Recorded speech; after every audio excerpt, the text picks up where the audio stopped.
Shri Krishna Chaitanya Prabhu Nityananda Shri Advaita Gadadhara Shivasadi Gaura Bhakta Vrinda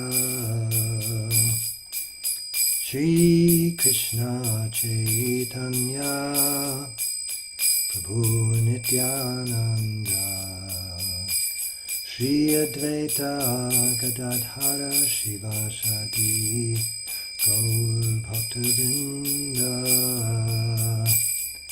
Hare Krishna Krishna Krishna Hare Hare Hare Rama Rama Rama Hare Hare Hare Krishna Krishna Krishna Hare Hare Hare Rama Rama Rama Hare Hare Hare Krishna Krishna Krishna Hare Hare Hare Rama Rama Rama Hare Hare Hare Krishna Krishna Krishna Hare Hare Hare Rama Rama Rama Hare Hare Hare Krishna Krishna Krishna Hare Hare Hare Rama Rama Rama Hare Hare Hare Krishna Krishna Krishna Hare Hare Hare Rama Rama Rama Hare Hare Hare Krishna Krishna Krishna Hare Hare Hare Rama Rama Rama Hare Hare Hare Krishna Krishna Krishna Hare Hare Hare Rama Rama Rama Hare Hare Hare Krishna Krishna Krishna Hare Hare Hare Rama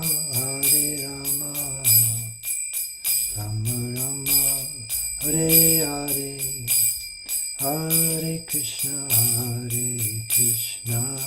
Krishna Krishna Hare Hare Hare Rama Rama Rama Hare Hare Hare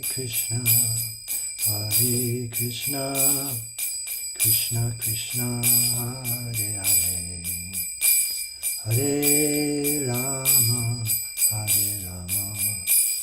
Rama Rama Hare Hare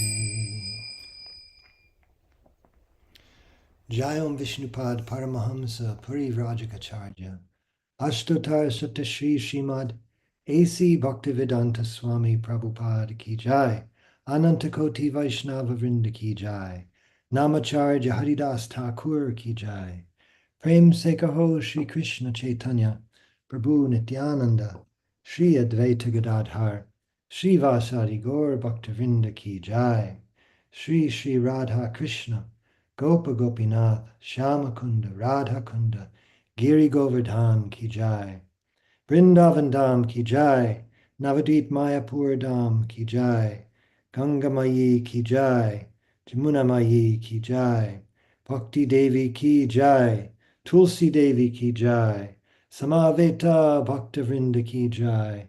All glories to the assembled devotees. All glories to the assembled devotees. All glories to the assembled devotees. Gaur Premanande, Hari Hari Bol. Hare Krishna, and welcome everybody for Srimad Bhagavatam with His Holiness Jayadvaita Swami and friends. Accent will be on and friends today. Maharaj is en route to, or perhaps just now arriving in, Hawaii. And so that's a major time zone leap. So if he shows up, I'll be very happy and perhaps surprised, but mostly happy. So we're very eager to hear from everyone else today so that we can enjoy this time together interactively. Om Namo Bhagavate Vasudevaya. Om Namo Bhagavate Vasudevaya. Om Namo Bhagavate Vasudevaya. I failed to mention that today is Wednesday, January 15th, 2025 in New York, and we're reading in the Srimad Bhagavatam, 4th Canto, Chapter 9, Dhruva Maharaj returns home. Today we're starting with text number 10, and these are the prayers of Dhruva Maharaj upon seeing the Lord. Yanirvritistanu tavapada padma Dhyanad bhavajana kata shravanena vasyat Sabrahmani swamahimanya pinata mabhut King tvantakasi lulitat patatang vimanat. My Lord, the transcendental bliss derived from meditating upon your lotus feet or hearing about your glories from pure devotees is so unlimited that it is far beyond the stage of Brahmananda, wherein one thinks himself merged in the impersonal Brahman as one with the Supreme. Since Brahmananda is also defeated by the transcendental bliss derived from devotional service, then what to speak of the temporary blissfulness of elevating oneself to the heavenly planets, which is ended by the separating sword of time? Although one may be elevated to the heavenly planets, he falls down in due course of time. Purport: the transcendental bliss derived from devotional service, primarily from Shravanam Kirtanam, hearing and chanting, cannot be compared to the happiness derived by karmis by elevating themselves to the heavenly planets, or by jnanis or yogis who enjoy oneness with the supreme impersonal Brahman. Yogis generally meditate upon the transcendental form of Vishnu, but devotees not only meditate upon him, but actually engage in the direct service of the Lord. In the previous verse, we find the phrase bhavapyaya, which refers to birth and death. The Lord can give relief from the chain of birth and death. It is a misunderstanding to think, as do the monists, that when one gets relief from the process of birth and death, he merges into the Supreme Brahman. Here it is clearly said that the transcendental bliss derived from Shravanam Kirtanam by pure devotees cannot be compared to Brahmananda, or the impersonal conception of transcendental bliss derived by merging into the Absolute. The position of karmis is still more degraded. Their aim is to elevate themselves to the higher planetary systems. It is said, Yanti Deva Vrita Devan. Persons who worship the demigods are elevated to the heavenly planets. Bhagavad Gita 9.25. But elsewhere in Bhagavad Gita 9.21, we find Kshine Punye Martya Lokam Vishanti. Those who are elevated to the higher planetary systems must come down again as soon as the results of their pious activities are exhausted. They are like the modern astronauts who go to the moon. As soon as their fuel is used up, they are obliged to come back down to this earth.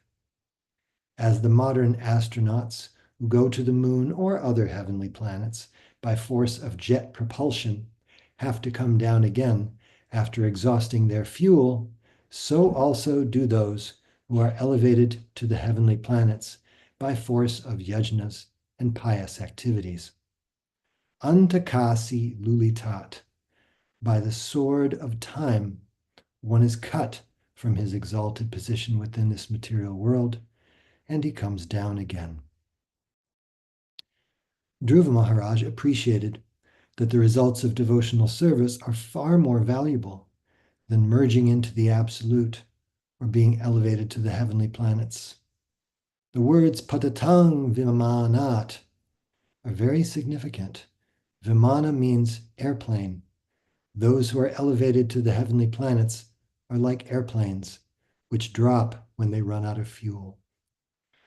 Om Jnana Timirantasya Jnananjana Shalakaya Chakshurun Militam Yena Tasmai Shri Gurave Namaha.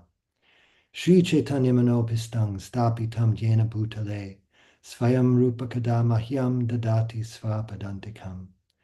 Vandeham Shri Guru Shri Yuta Padakamalang Shri Gurun Vaishnavangs Cha Shri Rupam Sagrajatam Sahagana Raghunathan Vitangs Tang Sachivam Sadvaitam Savatutam Parijana Sahitam Krishna Chaitanya Devam Shri Radha Krishna Padan Sahagana Lalita Shri Vishakhanvitangs Cha.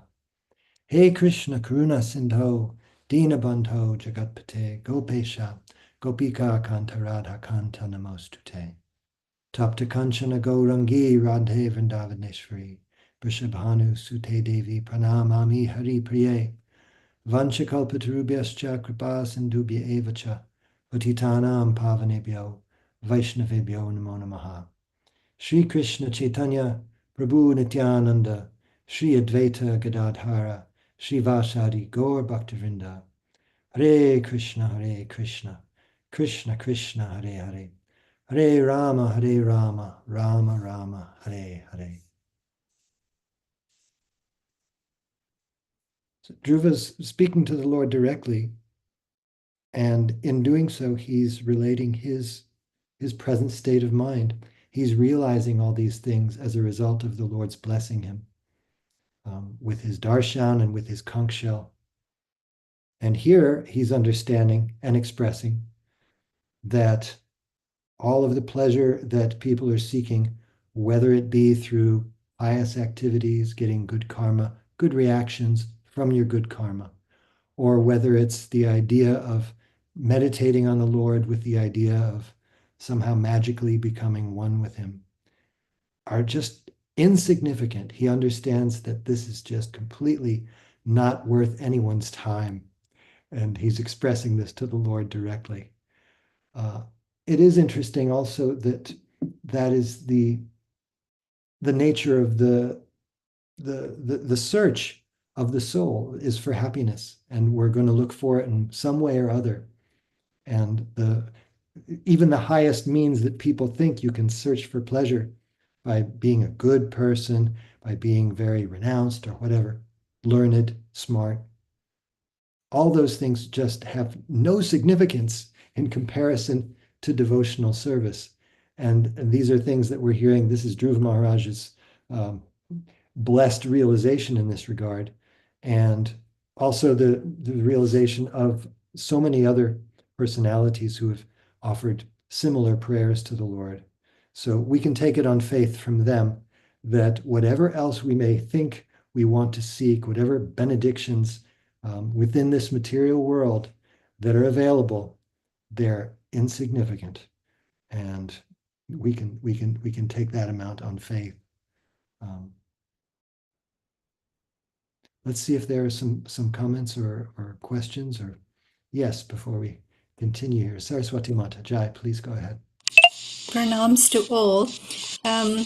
I was reading somewhere, which sort of surprised me. I can't remember. I think it was Chaitanya Charitamrita, that those that are promoted to the heavenly planets, of course it's mentioned here, they have to eventually come down when their pious activities run out. But when they do come down, it was stated that they come down in a shower of rain, and then they sort of begin the evolutionary process, starting off with plants and trees. And this sort of surprised me because I thought as demigods, we know that they're sakam devotees, they have material desires, but still they are performing and engaged in devotional service. All right, maybe a greater part of their lives are in sense gratification, but it's not that they're completely devout of performing any devotional service. So it surprised me that they would come back down and, start from scratch, I suppose, as trees and plants, because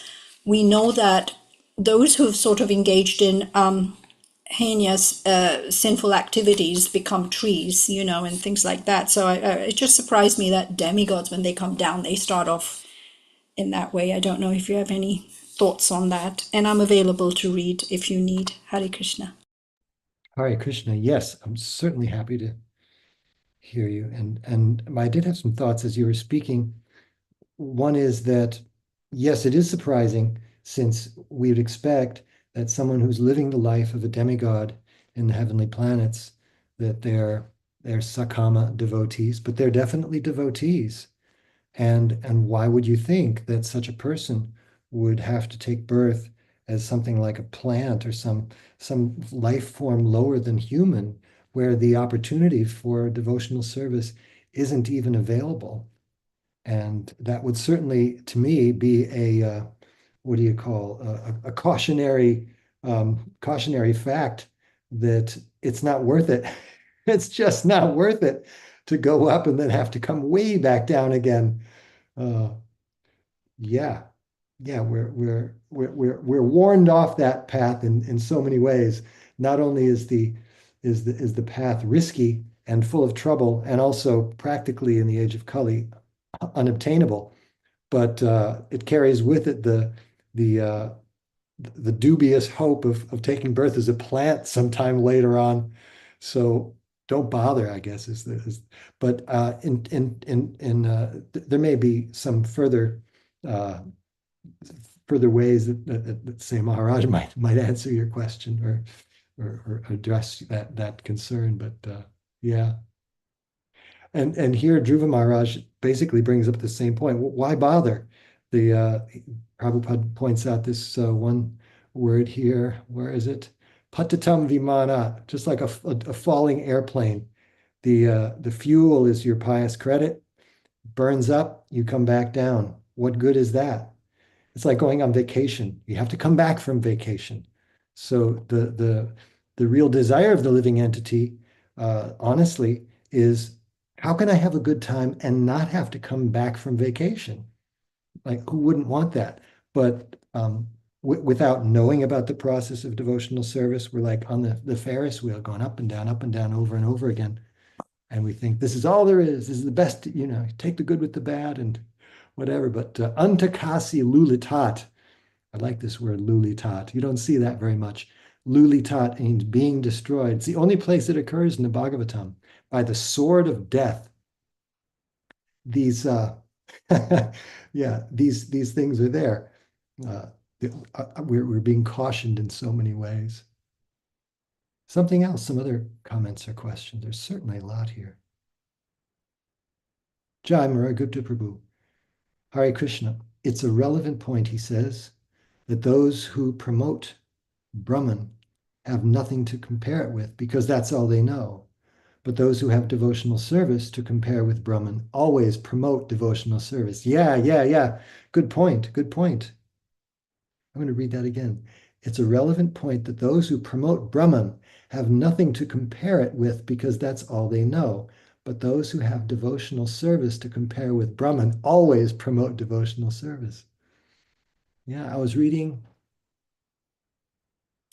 early part of the 10th chapter of Bhagavad Gita. Prabhupada's talking about this very point, that the best you can do with minus the association of devotees, minus transcendental knowledge, the best you can do with your material power of either speculation or meditation is to get to this point of negation. You look around, you see varieties, and you go through life and you see that some of these varieties really cause me suffering. Like I cut myself on a vegetable peeler the other day. It was a really good vegetable peeler, but it happened to have this quality of cutting my finger simultaneously. So one could look and say, well, that's just because it's a variety of something in the material world, and what you really want is freedom from being cut, which is true.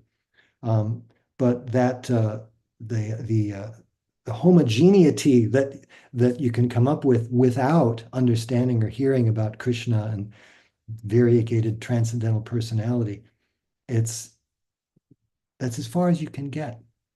Uh,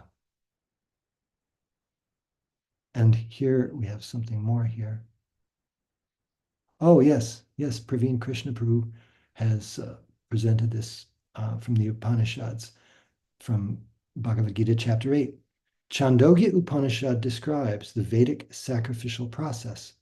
On the sacrificial altar, five kinds of offerings are made into five kinds of fire.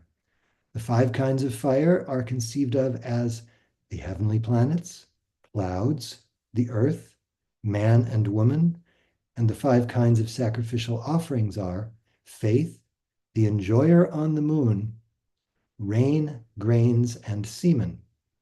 In the process of sacrifice, the living entity makes specific sacrifices to attain specific heavenly planets and consequently reaches them. When the merit of sacrifice is exhausted, the living entity descends to earth in the form of rain, then takes on the form of grains, and the grains are eaten by man and transformed into semen, which impregnates a woman, and thus the living entity once again attains the human form to perform sacrifice, and so repeat the same cycle. Puna punas charvata charvanana, chewing the chewed, repeating the same cycle over and over again. You go to heaven, and so what?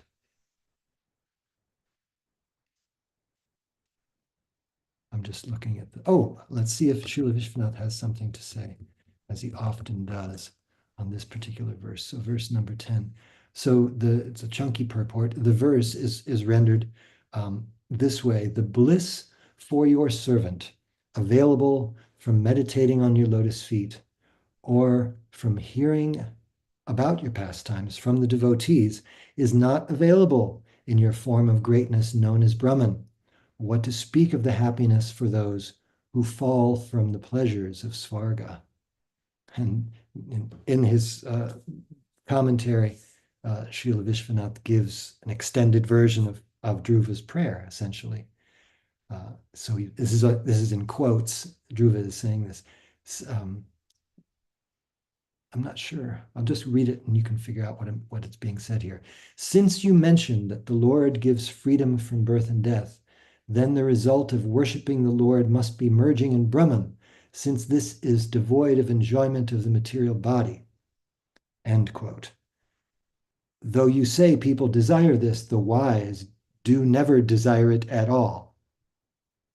The bliss from meditating on your lotus feet, or from seeing or hearing about your lotus feet, and from hearing your pastimes from your devotees, or meditating on those pastimes, is never available in the bliss of Brahman, your form of greatness.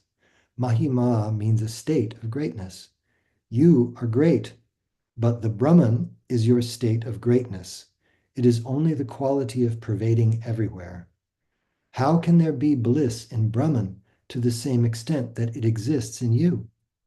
Matsya says, Madhyam Mahimanam cha Parabrahmeti Shabditam. That Brahman is my greatness. That's from 8th canto. Thus, Brahman is understood to be only the great aspect of Bhagavan. That bliss is, of course, never there in those who fall from Svarga enjoyment, which is destroyed by time, antakasina. Since no other results other than inferior happiness are mentioned through Svarga and liberation, the real result of bhakti to you is bhakti to you alone, which gives superior bliss. Thus, the desireless state of the devotee and the self-manifesting nature of bhakti are shown. So in other words, just like Krishna says, naparaye ham, he can't repay the gopis, let their own deeds be their own reward. So that's the nature of bhakti. It's self-supporting. People who are pure devotees, they perform devotional service just to do more devotional service.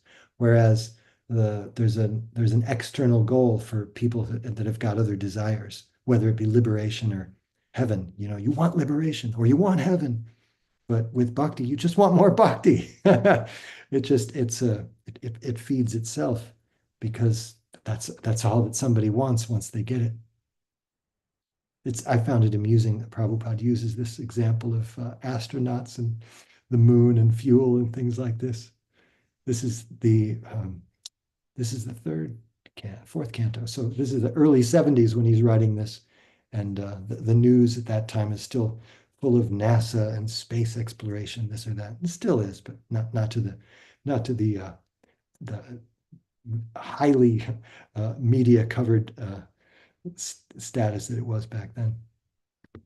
Any other questions or comments before we move on? And Saraswati Mata, I'll certainly take up your offer to read text number 11 if you're ready. Something in the chat box, I think, just popped up. Oh, okay. There's more from that purport in Bhagavad Gita. The Praveen Krishna Prabhu, thank you, offers the yogi who falls after a short period of practice goes to the higher planets where pious living entities are allowed to enter.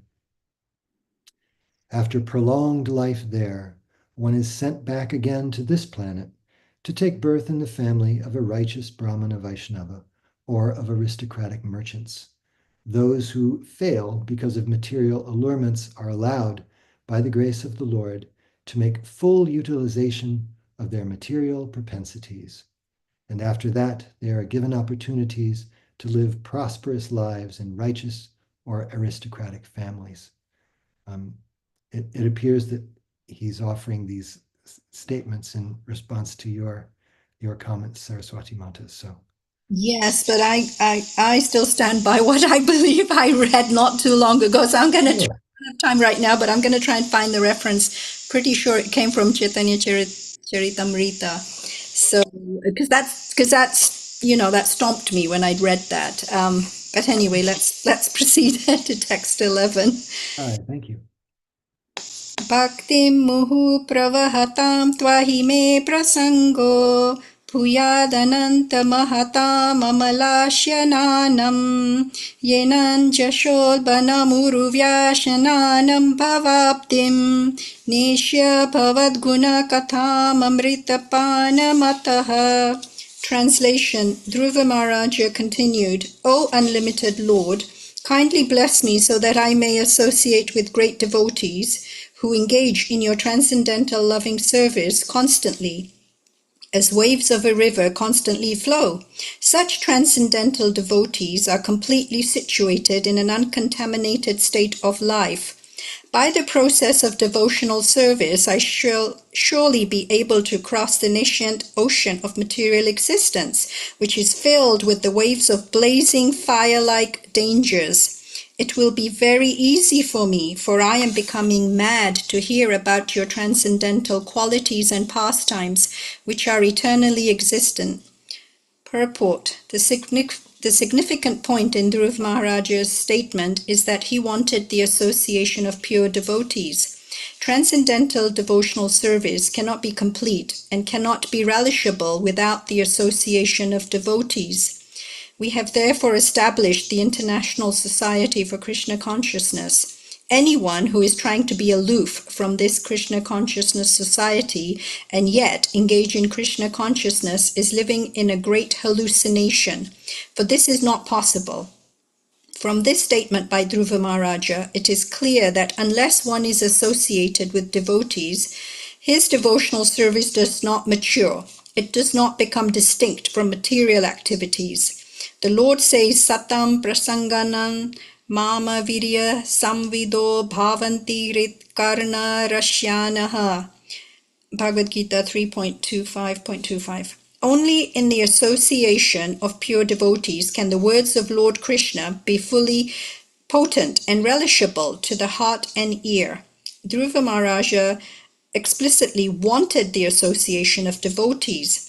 That association in devotional activities is just like the waves of an incessantly flowing river. In our Krishna Consciousness Society, we have full engagement 24 hours a day. Every moment of our time is always busily engaged in the service of the Lord. This is called the incessant flow of devotional service. A Mayavadi philosopher may question us.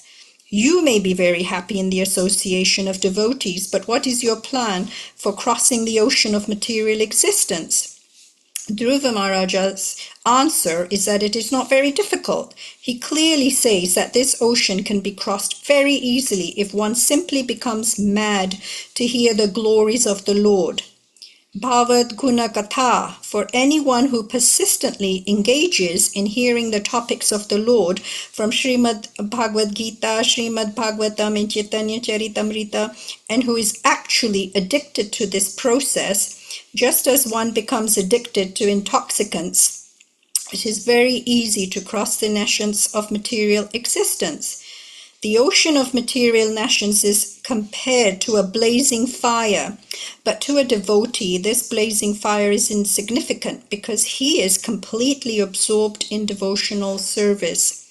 Although the material world is a blazing fire, to a devotee it appears full of pleasure.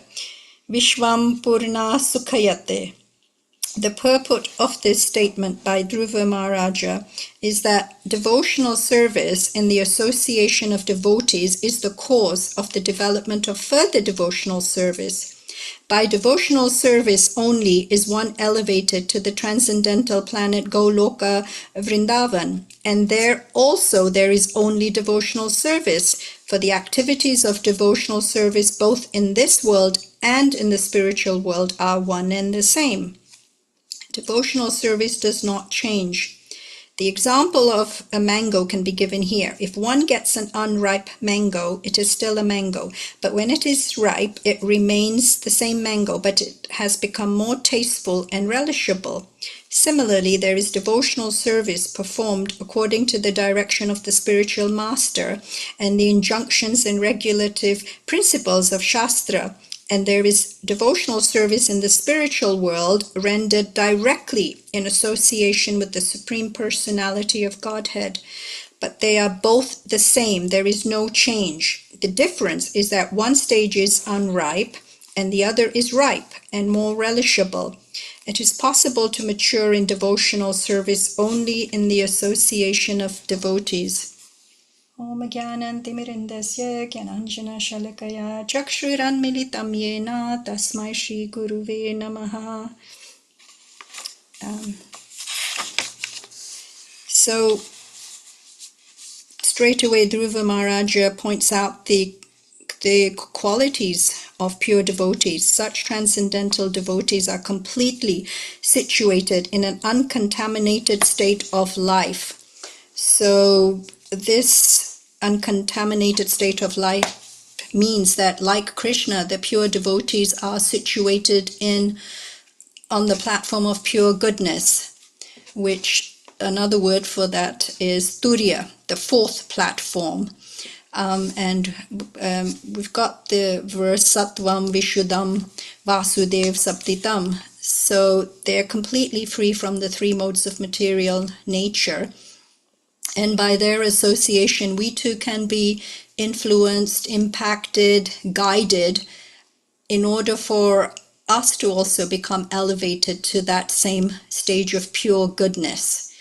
It's only in that stage that one can completely realize what it is to have love for Krishna and execute uninterrupted devotional service free from any material motivation, anya bilashita shunyam, freed from any material desires whatsoever. It's compared, this devotional service is compared to the incessant waves of a river. It flows constantly. It's not intermittent. It just flows very naturally. And I was just thinking about the 9 processes of bhakti yoga. From time to time, I like to recite them just so that it remains fresh in my mind. So we know there's Shravanam, Kirtanam, Vishnu Smaranam, Pada Sevanam, Archna Vandanam, Dashyam, Sakyam, Atma Nivedam. So hearing and chanting, remembering Krishna, serving the lotus feet, deity worship, servitorship, in friendship, and complete surrender. And there's also the corresponding 9 stages of bhakti yoga, which starts off with shraddha, faith, and then sadhu sangha, which is what's being emphasized in this verse, association of devotees, which after having this association and being trained in spiritual life, we proceed to the next stage, bhajana kriya, which is under the guidance of our spiritual master, Vaishnava, sadhus, shastra. And then we move to anartha nivritti, which is removing all that is unwanted, all the attachments that are keeping us from proceeding further and becoming further purified. The next stage is nishta, which is steadiness. Then that's followed by ruchi, which is a genuine taste for bhakti. And then asakti, which is solid attachment, it's not wavering. Followed by bhava, love, and then finally the goal of our life, Krishna prema, pure love of Krishna. So we're trained in the different stages of bhakti. And then finally, when we are completely purified and have love of Krishna, then whatever actions we take, whether they're in the material world, we know that's the same action and love that's being also executed in the spiritual world. There's no difference once you've reached that final stage. And Srila Prabhupada and time again has mentioned how absolutely imperative it is to have association of devotees. And this is being reinforced by previous acharyas and Krishna himself. And Narottama Dasa Thakur, he says something so beautiful about this need to have association of devotees. He said, Dandara Charana Sevi Bhakta Sana Vasha. Let me serve the lotus feet of devotees, and thereby I will always live with them. He also said, Sadhu Shastra Guru Vakya Hridaya Kariyakya. Imprint the instructions that are given by devotees and especially the spiritual master in your heart and follow it rigidly. And in Chaitanya Charitamrita, of course, it said, Sadhu Sangha, Sarva Shastra Kahe. Vakyas Lava Matra Sadhu Sangha, Sarva Siddhi Hoye. By following the instructions and association of devotees, all perfections in bhakti can be achieved. Krishna, in fact, himself said, Mad Bhaktya Puja Bhyadika, engaging in the service of my devotee is more beneficial than directly engaging in my service. So there's so much evidence, Brahman, that's been given to us to let us know that it's vital that we have this association of devotees. This verse compares crossing the ocean of material existence and what does it exactly say? Yes, it's the waves of blazing fire like danger. So no matter how strong a swimmer we are, Srila Prabhupada has also told us that no matter how great a swimmer you are, it's impossible for you to swim an entire ocean, which the material ocean is compared to Bhav Sagar, dreadful ocean, full of misery, dukkalayam asaswatam. And it's impossible for one on one's own merit to try and cross this ocean. So we've been told how the human body is the best vehicle, boat, to cross this material ocean. And we have the spiritual master as the navigator guiding us. Otherwise, we'd just be drifting aimlessly. and we need favorable winds in order to move the boat. And Krishna, he is the favorable wind that can make sure that we can reach the ultimate goal. So if we are able to have all three things, then crossing the ocean becomes, as it's been mentioned in Bhagavad Gita, it's sort of water contained in a calf's hoof print, becomes so small that one can cross it. Srila Prabhupada also makes it quite clear, what does ISKCON stand for? What does it mean? What is it that you can gain? What are the benefits by associating, and what doesn't take place if one thinks that in isolation they can become purified and gain all success on the path of bhakti yoga. So ISKCON, the ISKCON movement, is been described as Krishna Bhava Amrita Sangha. It's association of devotees who are completely satisfied in just thoughts of Krishna, 24 hours a day, 24/365, as Srila Prabhupada has talked about this. And I remember reading Ramananda Raya. He was asked, what's the most painful thing that one can experience, that one can be subjected to? And Ramananda Raya instantly said, the most acute, intolerable, unbearable pain that anyone can be subjected to is to not have any association of devotees. So it's made quite clear that we all need this association of devotees. Hare Krishna. Hare Krishna, thank you so much. While we're waiting for comments or questions to appear in the chat or from elsewhere, I'll go on and read Srila Vishwanath's commentary on this same verse. The verse is rendered a slightly different way. O unlimited Lord, may I always have the association of great devotees with pure hearts who perform bhakti to you. By this association, intoxicated from drinking the nectar of your pastimes and qualities, I shall easily combat the ocean of material existence full of terrible suffering. And the commentary goes like this. Bhakti, composed of hearing and chanting, will not be sweet without proper association. Therefore, Dhruva prays for the association of those who continually perform pravahatam bhakti. But then he will still have fear of the ocean of suffering caused by samsara. Raising his hands in pride, Dhruva speaks, I will overpower the terrible ocean of material life, full of countless pains, by the strength of that association. Let it come before me. Let us see. Nothing is impossible for me. I will be drunk with tasting the nectar of your qualities and pastimes. The qualities of material life, such as rivalry, ignorance, and hatred, cannot make this drunkard suffer.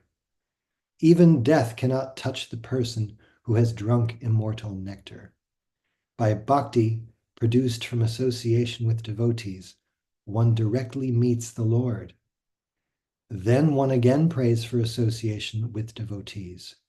This indicates that bhakti, in the form of association with devotees, is the cause of bhakti, and bhakti is the result of bhakti. Thus, this verse states the opinion of the devotees. Hare Krishna. Thank you so much for reading that and for your commentary. Any other points of discussion on this verse? So many things could be said.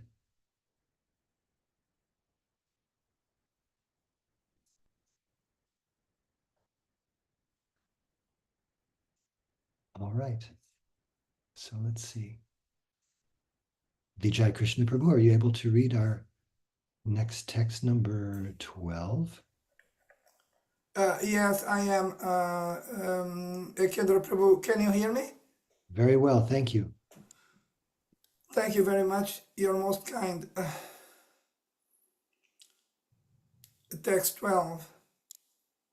Tena smaranti atitaram priyam isha martyam ye chan vada sutta surid griha vita daraha ye tvabja nava bhavadiya padaravinda saugandhya lubda hridayeshu krita prasangaham.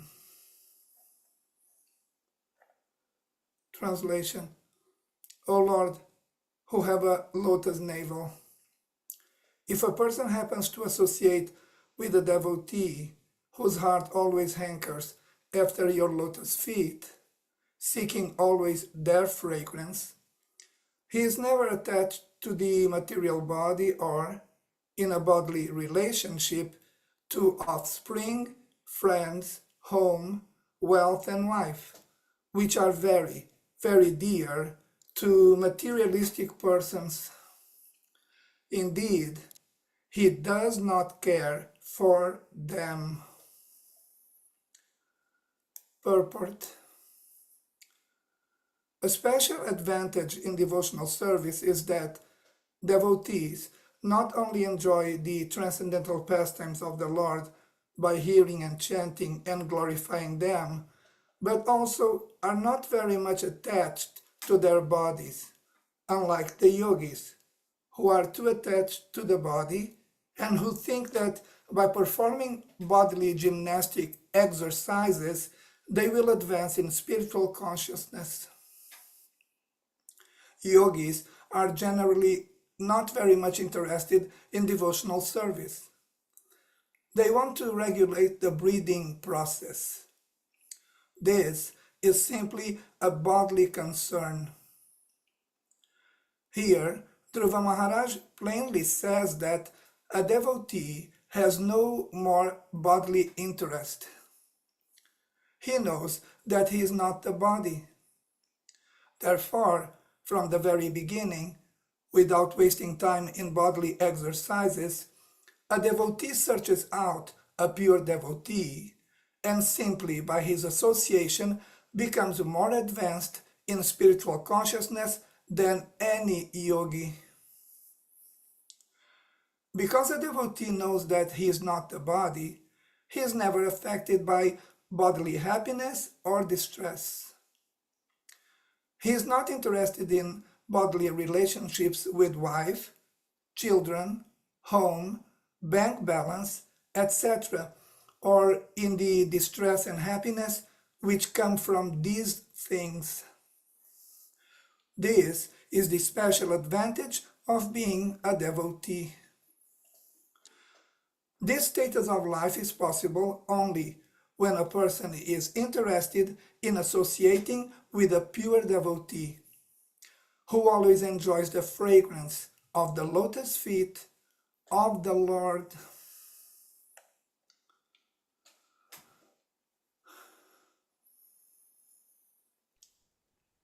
Thank you for reading, Prabhu. Some comments?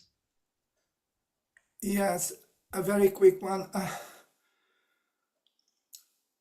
The question may be raised, what is the meaning of being Krishna conscious?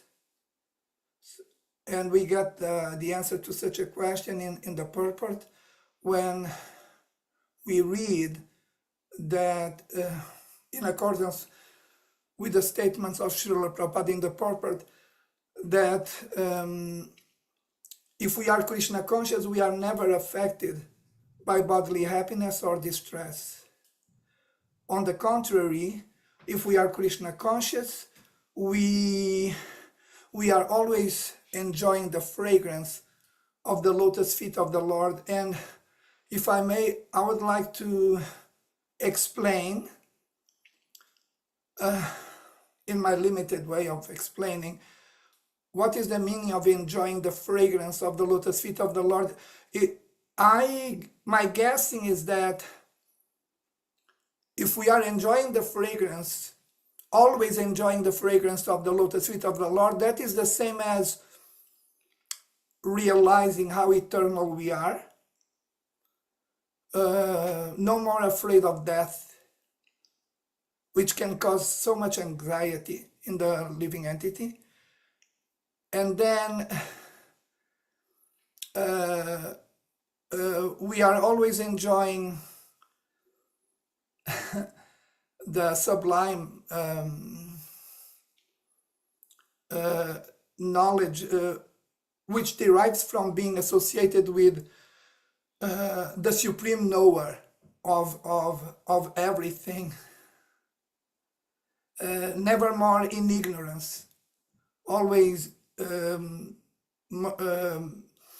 diving deep in the glories of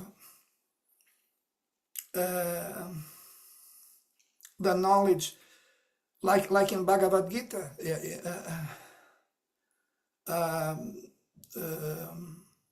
The way Lord Krishna explains in Bhagavad Gita about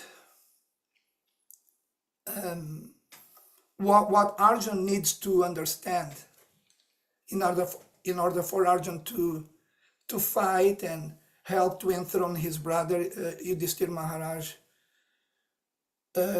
for the purpose of Yudhishthira Maharaj to rule the whole world as the emperor of the whole world in the peaceful and prosperous way, in the spiritual sense.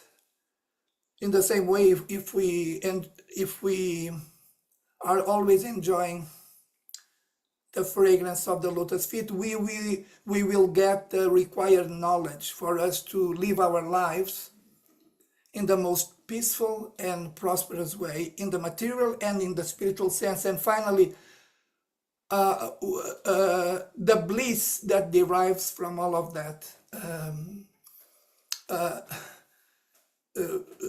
The other question is, in what way is the Lord blissful?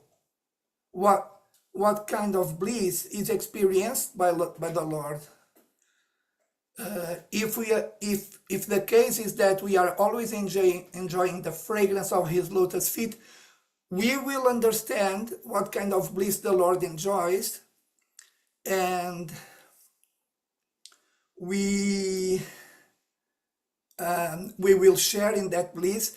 And what comes to my mind in terms of understanding what kind of bliss the Lord enjoys the whole time. For example, so many types of joy, but the joys which come to my mind right now are the joys, the bliss deriving from chanting and dancing and feasting on the remnants of the foodstuffs offered to the fragrance of the lotus feet of the Lord. That is my comment. Thank you very much. Hare Krishna. Thank you very much. Hare Krishna.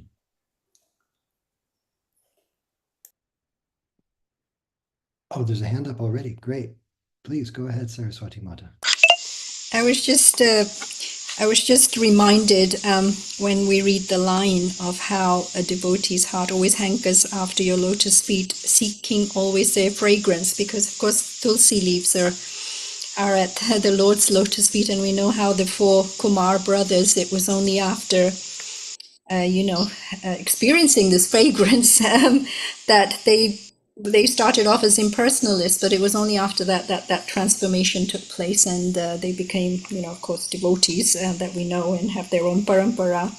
I was also interested to read how in the purport it talks about yogis. They're not very interested in devotional service. They're more interested in regulating the breathing process. And of course, we know Dhruva, when he performed yoga, and his breathing process suffocated all the living entities. But he was interested in devotional service because he was initiated by Narada Muni, so that they didn't leave any room for him to stop his spiritual progress just by being interested in the bodily gymnastics that traps the yogis, or yogis that are only craving for the siddhis. He's not trapped, he's not limited by that. So I found that very, very, very interesting. And when they talk about these relationships, sometimes we're challenged by people like, well, what's wrong if I'm attached to my friends and my family, and what's wrong with that? I'm expressing love, I'm taking responsibility. And yes, we're not saying that's wrong, but what's wrong is that you're limiting yourself to just associating with them and relating to them on this bodily platform. A long time ago, I was in this conference with the scientists, and this scientist was making the argument, he was a complete materialist, he was making the argument on the topic of the selfish genes. He said, the reason why we're so attached to our family members is because of these selfish genes, which dictate their ongoing, well, not dictate, but which ensures and guarantees their ongoing existence. So he almost gave life to these genes. These genes are selfish because they want to endure. And the only way they can endure is if you pass it on and have children and procreate. So this was his argument, that that's the reason why we are attached to our family members and want to, sort of have children and see ourselves in the children and sort of ensure the continuity that we somehow live in the bodies of our children, because of course they don't believe in reincarnation or that there is a higher goal than that. I found that whole thing really quite interesting. Hare Krishna. Hare Krishna. Kim Anyat Kama Haitakam. Elsewhere, Krishna says that such a person thinks that there's basically nothing going on but genetics. Praveen Krishna Prabhu asks, what does Srila Vishwanath Chakravarti Thakur say? And he has a lot to say, but it's 7:57 in New York and it's time for kirtan. So in fact, Srila Vishwanath has so much to say that I think we should save that for next time, because there's not enough time to read the commentary and have kirtan and end on time. So thank you for asking. We'll find out next time on the next exciting episode. Krishna Konteya Prabhu, would you be happy to lead kirtan today?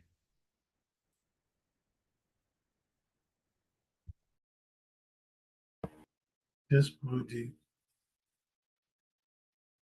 Hare Krishna, Hare Krishna, Krishna Krishna, Hare Hare, Hare Rama, Hare Rama, Rama Rama, Hare Hare. Hare Krishna, Hare Krishna, Krishna Krishna, Hare Hare, Hare Rama, Hare Rama, Rama Rama, Hare Hare, Hare Krishna, Hare Krishna, Krishna Krishna, Hare Hare, Hare Rama, Hare Rama, Rama Rama, Hare Hare. Hare Krishna, Hare Krishna, Krishna Krishna, Hare Hare, Hare Ram, Hare Ram, Ram Ram, Hare Hare. Hare Krishna, Hare Krishna, Krishna Krishna, Hare Hare, Hare Ram, Hare Ram, Ram Ram, Hare Hare. Hare Krishna, Hare Krishna, Krishna Krishna, Hare Hare, Hare Ram, Hare Ram, Ram Ram, Hare Hare. Hare Krishna, Hare Krishna, Krishna Krishna, Hare Hare, Hare Ram, Hare Ram, Ram Ram, Hare Krishna, Hare Krishna, Krishna Krishna, Hare Hare, Hare Rama, Hare Rama, Rama Rama, Hare Hare. Hare Krishna, Hare Krishna, Krishna Krishna, Hare Hare, Hare Rama, Hare Rama, Rama Rama, Hare Hare, Hare Krishna, Hare Krishna, Krishna Krishna, Hare Hare, Hare Rama, Hare Rama, Rama Rama, Hare Hare. Nitai Gaur, Haribo, Haribo, Haribo, Gora Haribo, Nitai Gora Haribo, Haribo, Haribo, Nitai Gora Haribo, Nitai Gora Premanande Haribo. Jayam Vishnupad Paramahamsa Parirajakchayastutar Sri Srimad, His Divine Grace, A.C. Bhaktivedanta Swami Srila Prabhupada Ki Jai, Anant Koti Vaishnava Vrinda Ki Jai, Srila Haridas Thakur Ki Jai, ISKCON Foundation, Savior of the World Srila Prabhupada Ki Jai, Prince Ho Sri Krishna, Chaitanya Prabhu Nityananda, Sri Advaita Gadadhar Shivasari Gaura Bhaktivinoda Gita. All glories to the assembled devotees. All glories to the assembled devotees. All glories to the assembled devotees. Jai Sri Guru and Gauranga. Jayadvaita Swami Ki Jai. Jai Jai. Thank you so much, Krishna Konteya Prabhu. And thank you everyone for being here and participating, hearing, and chanting like Dhruva Maharaj recommends we do. Srimad Bhagavatam Ki Jai. Jai, Prabhupada Ki Jai. Jai, His Holiness Jayadvaita Swami and friends Ki Jai. Jai. Hari Hari Bol. We'll, there are some things left over in the chat that we'll also get to on Friday, Lord willing. So hope to see you then, if not sooner.